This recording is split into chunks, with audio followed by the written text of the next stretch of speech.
Welcome to Heavenly Bedtime, a meditative Bible reading to help you calm your mind and gently drift to sleep. If you enjoy the show and would like to help support me, you can do so by becoming a member on my Buy Me a Coffee page. You can find it at www.buymeacoffee.com/heavenlybtpc. You can also make a one-time donation on Buy Me a Coffee or through PayPal. You can find a link to both of those in my Instagram bio at heavenly_podcast and in the show notes. It also helps me a lot to simply leave a rating and review and share the show with someone you think could also benefit from listening. Thank you so much for your support. Today, I will be reading Genesis 13 through 16. But before we get into the word, let's take a couple nice, deep breaths and think about your day. What can you be thankful for today? Let's take a moment to be thankful and ask God to bless this bedtime.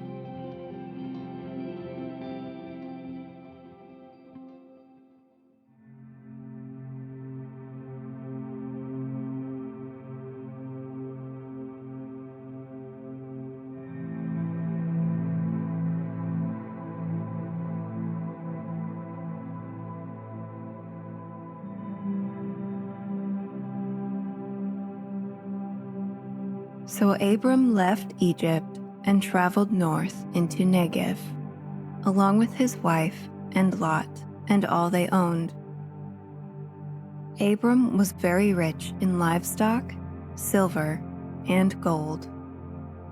From Negev, they continued traveling by stages toward Bethel, and they pitched their tents between Bethel and Ai, where they had camped before. This was the same place where Abram had built the altar, and there he worshipped the Lord again. Lot, who was traveling with Abram, had also become very wealthy with flocks of sheep and goats, herds of cattle, and many tents. But the land could not support both Abram and Lot with all their flocks and herds living so close together. So disputes broke out between the herdsmen of Abram and Lot. At that time, Canaanites and Perizzites were also living in the land. Finally, Abram said to Lot, "Let's not allow this conflict to come between us or our herdsmen. After all, we are close relatives. The whole countryside is open to you. Take your choice of any section of the land you want, and we will separate. If you want the land to the left, then I'll take the land to the right. If you prefer the land on the right, then I'll go to the left." Lot took a long look at the fertile plains of the Jordan Valley in the direction of Zoar. The whole area was well watered everywhere, like the garden of the Lord or the beautiful land of Egypt. This was before the Lord destroyed Sodom and Gomorrah. Lot chose for himself the whole Jordan Valley to the east of them. He went there with his flocks and servants and parted company with his uncle Abram. So Abram settled in the land of Canaan, and Lot moved his tents to a place near Sodom and settled among the cities of the plain. But the people of this area were extremely wicked and constantly sinned against the Lord. After Lot had gone, the Lord said to Abram, "Look as far as you can see in every direction, north and south, east and west.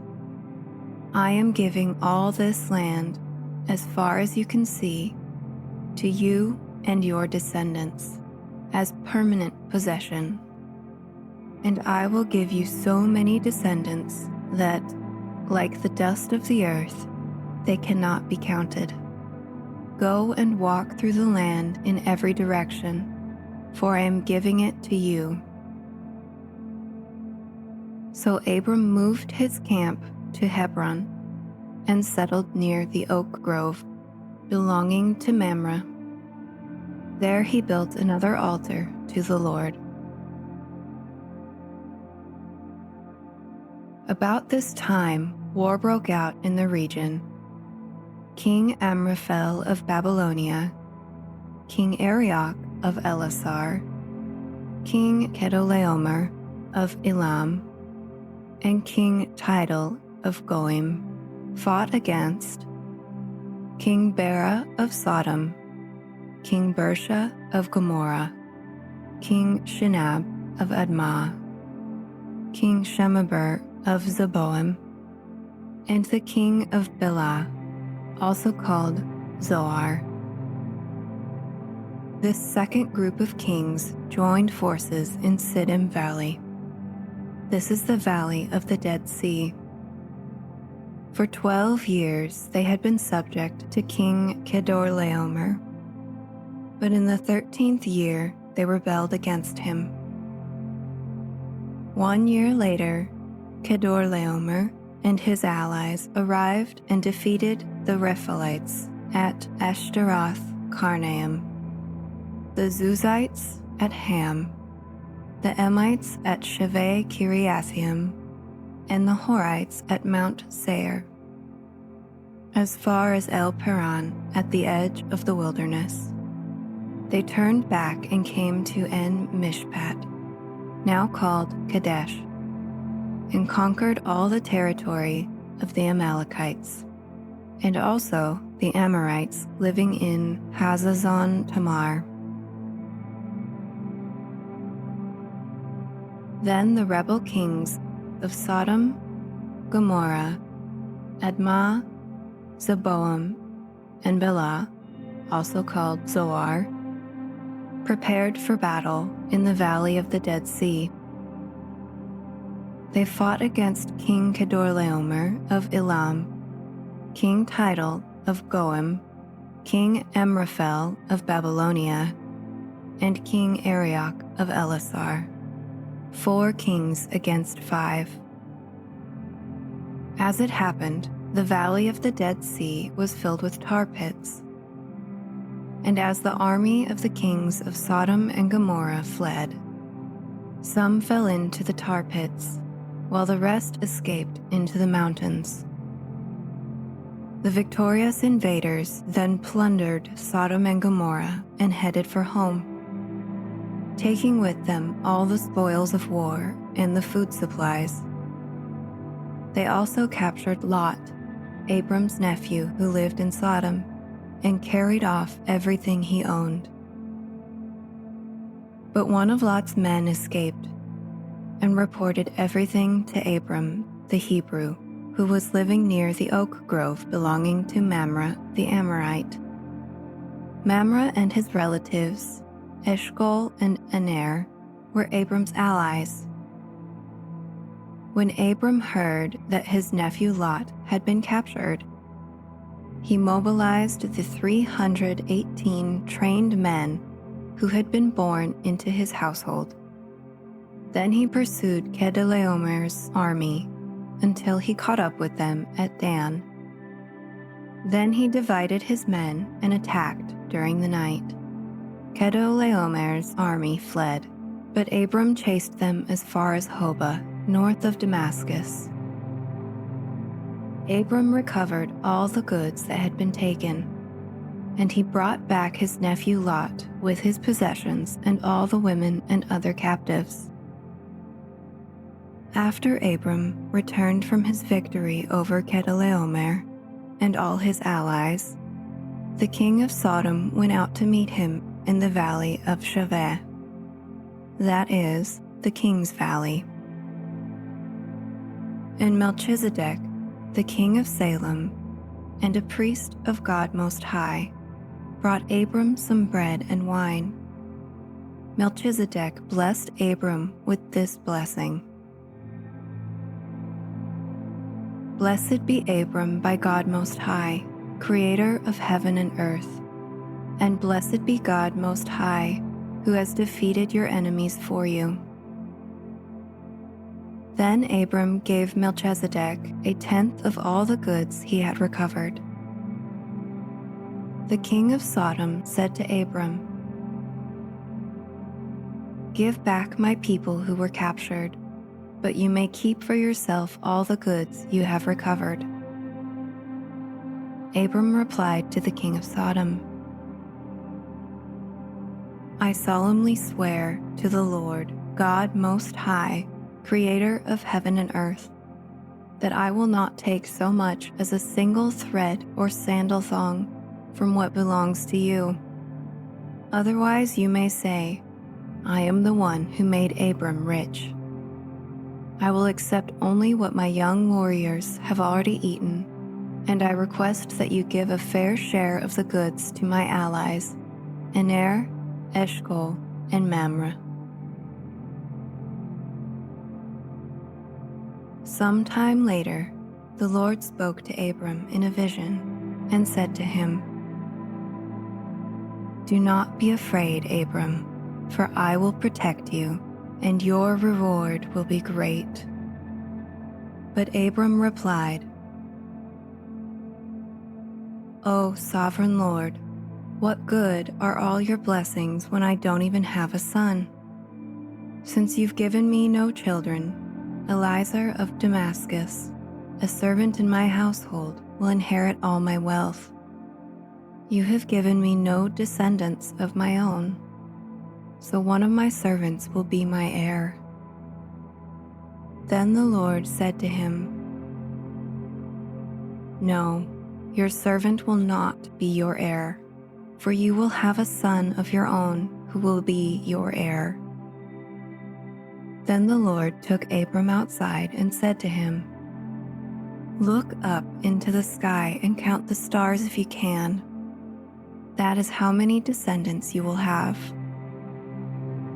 And Abram believed the Lord, and the Lord counted him as righteous because of his faith. Then the Lord told him, "I am the Lord who brought you out of Ur of the Chaldeans to give you this land as your possession." But Abram replied, "O sovereign Lord, how can I be sure that I will actually possess it?"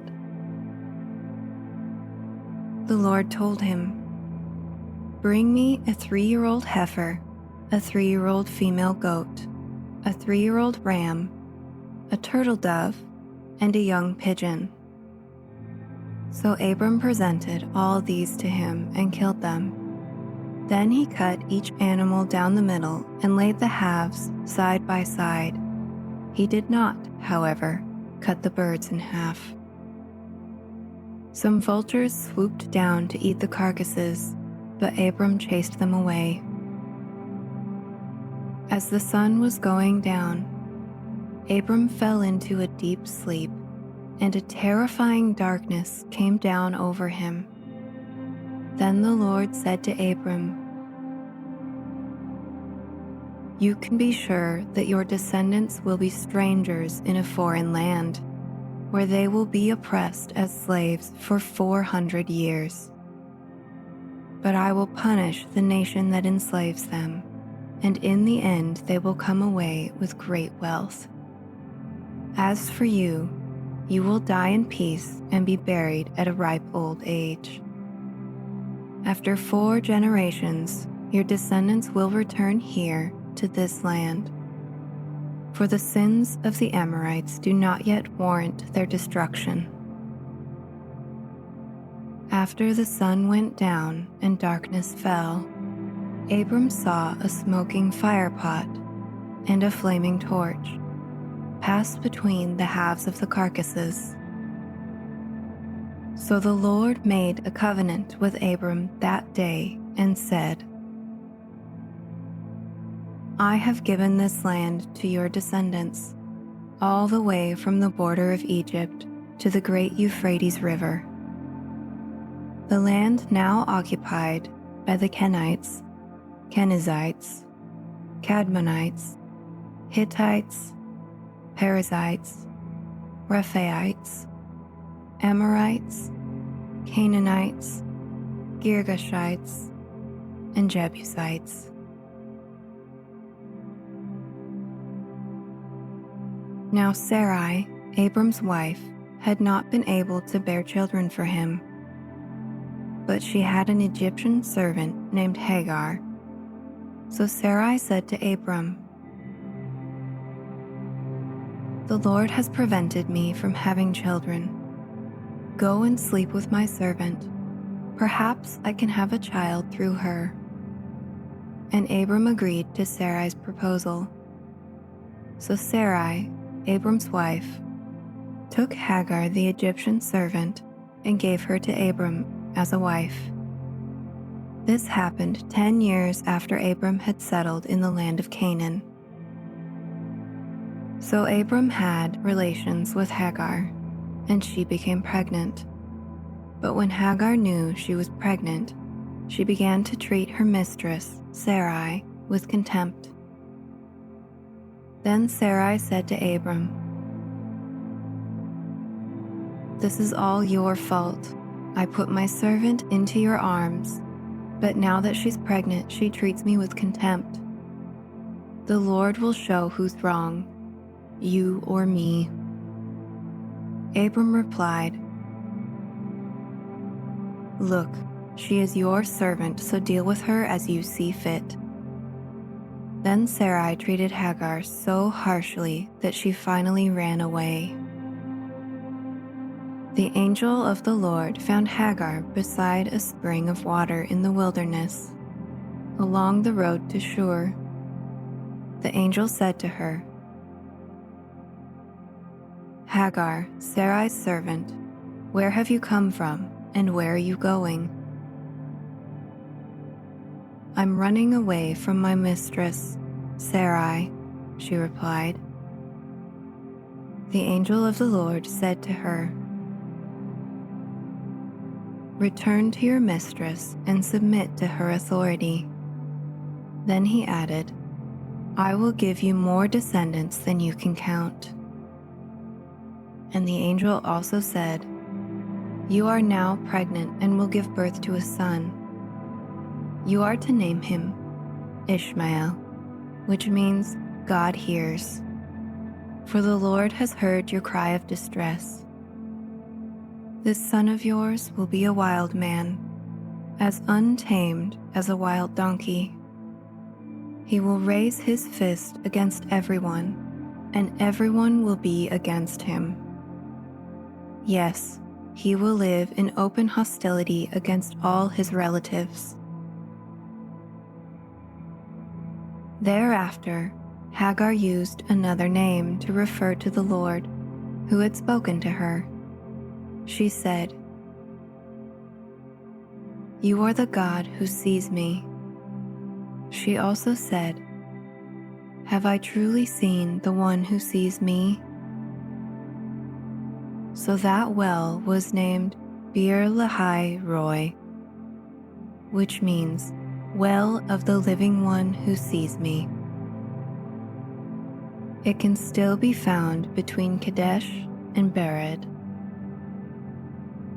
So Hagar gave Abram a son, and Abram named him Ishmael. Abram was 86 years old when Ishmael was born. Thank you for listening. I hope you have blessed dreams.